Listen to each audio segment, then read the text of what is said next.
I can now confirm that we have concluded the Israeli response to Iran's attack against Israel. اسرائیل کی جانب سے ایران پر جوابی فضائی حملے کے بعد اس بات میں کوئی شک نہیں کہ مشرق وسطی میں جاری کشیدگی میں اضافہ ہوا ہے، لیکن اس اضافے کے ساتھ ہی نہ صرف مشرق وسطی کے رہنے والے بلکہ دنیا بھر کے لوگ ایک عجیب مخمصے کا شکار ہیں۔ اب سوال یہ ہے کہ ایران اور اسرائیل کے درمیان جاری حملوں اور جوابی حملوں کے کھیل میں کیا ایران ایک بار پھر اسرائیل پر ویسے ہی میزائل حملے کرے گا جیسے وہ پہلے کر چکا ہے، یا اسرائیل کو تہران کی جانب سے کسی اور صورتحال میں یا کسی اور انداز کا جواب دیا جائے گا؟ اب یہاں پر کچھ لوگ ایران اور اسرائیل کی اس جنگ کو نورا کشتی بھی قرار دے رہے ہیں، جس میں نقصان حماس کا ہوا یا حزب اللہ کا ہوا، جبکہ ایران اور اسرائیل نے بظاہر ایک دوسرے کا کچھ نہیں بگاڑا، حالانکہ دونوں جانب سے بڑے بڑے دعوے کیے جا چکے ہیں۔ ایران نے اپریل 2023 میں اسرائیل پر میزائل حملہ کیا تھا، پھر سپتمبر میں کارروائی کی گئی، اور اب اسرائیل نے بھی ایک بار پھر بھرپور جوابی کارروائی کی ہے۔ ان حملوں میں دونوں جانب سے ایک دوسرے کو نقصان پہنچانے کے دعوے کیے گئے، خاص طور پر حالیہ کارروائیوں میں تہران اور تل ابیب دونوں کا ایک جیسا موقف سامنے آیا۔ دونوں کی جانب سے ایک دوسرے کے ملٹری اہداف کو نشانہ بنانے یا تباہ کرنے کی بات کی گئی۔ اسرائیل کا کہنا ہے کہ اس نے حالیہ کارروائی میں چن چن کر ایران کے فوجی اہداف کو نشانہ بنایا۔ اس سے پہلے ایران بھی اپنے میزائل حملوں میں اسرائیل کے فوجی اڈوں کو نشانہ بنا کر انہیں نقصان پہنچانے کا دعویٰ کر چکا ہے۔ یہاں ایک بات قابل ذکر ہے کہ ایران کی جانب سے اسرائیل پر حملوں کے لیے صرف میزائل استعمال کیے گئے تھے۔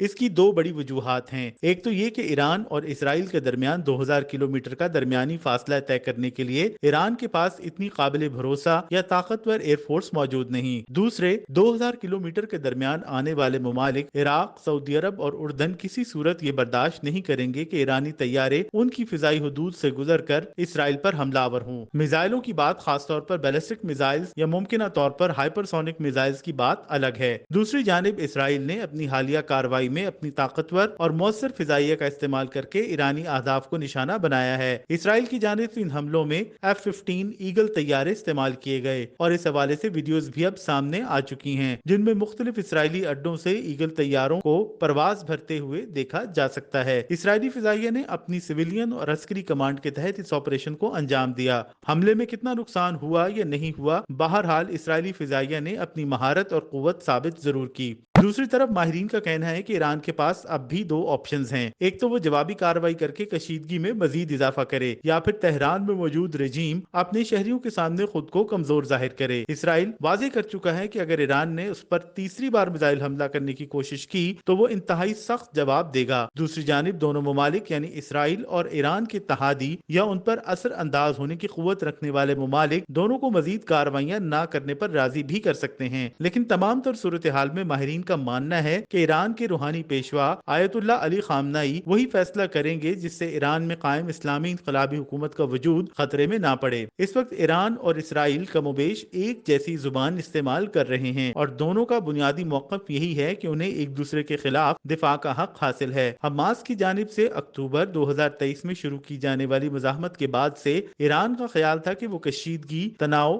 یا جنگ کو ایک حد تک آگے نہیں بڑھنے دے گا۔ ایک طرف اس کے امام پر یمن کی حوثی ملیشیا بحیرہ احمر میں عالمی تجارت کو درہم برہم کرتی دکھائی دی، تو دوسری جانب حزب اللہ نے بھی کچھ کارروائیوں کی کوشش کی، لیکن اس بار اسرائیل نے حزب اللہ سے پہلے حماس کے خلاف انتہائی سخت کارروائی کی، اور پھر حزب اللہ کی باری آئی۔ پیجر دھماکوں سے شروع ہونے والا کارروائیوں کا سلسلہ شیخ حسن نصر اللہ اور ان کے جانشینوں کی شہادت پر نکلا۔ 6 ماہ کے دوران اسرائیلی کارروائیوں کے نتیجے میں جنوبی لبنان میں ہزاروں لبنانی شہریوں کو اپنا گھر بار چھوڑ کر محفوظ مقامات پر منتقل ہونا پڑا ہے۔ سیاسی و جنگی ماہرین کا کہنا ہے کہ ایران کی جانب سے کسی باقاعدہ جنگ نہ لڑنے کے اعلان یا اصرار کو اسرائیل کمزوری سمجھتے ہوئے نہ صرف تہران پر دباؤ بڑھانا چاہتا ہے بلکہ مزاحمت کا محور تصور کیے جانے والے عسکری گروہوں مثلاً حزب اللہ اور حماس یا پھر حوثی باغیوں کو بھی دباؤ میں لانا چاہتا ہے۔ اپریل میں ہونے والے حملوں میں ایران نے ڈرونز، کروز میزائلز یا بیلسٹک میزائلز کا استعمال کیا تھا، جسے اسرائیل نے آئرن ڈوم اور دیگر ڈیفنس سسٹمز کی مدد سے نشانہ بنایا۔ جوابی کارروائی میں اسرائیل نے ایران کے صرف ایک ایئر ڈیفنس سسٹم کو نشانہ بنانے کی کوشش کی، جس کے بعد اسرائیل نے ایران کو حزب اللہ کے خلاف زوردار کارروائی کی صورت میں بہت بڑا دھچکا پہنچایا۔ ماہرین کا ماننا ہے کہ 2006 کی لبنان جنگ کے بعد سے اسرائیل نے جو منصوبے بنائے اب وہ ان پر ایک کے بعد ایک عمل درآمد کر رہا ہے۔ ایرانی حکام کا دعویٰ ہے کہ اب کی بار اسرائیل نے بنیادی طور پر تہران کے ساتھ خوزستان اور ایلام میں جو حملے کیے وہ کمزور حملے تھے، اور ایرانی فضائی دفاعی نظام کی بدولت اسرائیلی حملوں میں کوئی بڑا نقصان نہیں ہوا۔ دوسری جانب اسرائیل دعویٰ کرتا ہے کہ اس نے حالیہ حملوں میں درجنوں لڑاکا طیاروں کی مدد سے ایران کے فضائی دفاع کے نظام اور پھر ڈرونز یا بیلسٹک میزائل تیار اور لانچ کرنے والے مقامات کو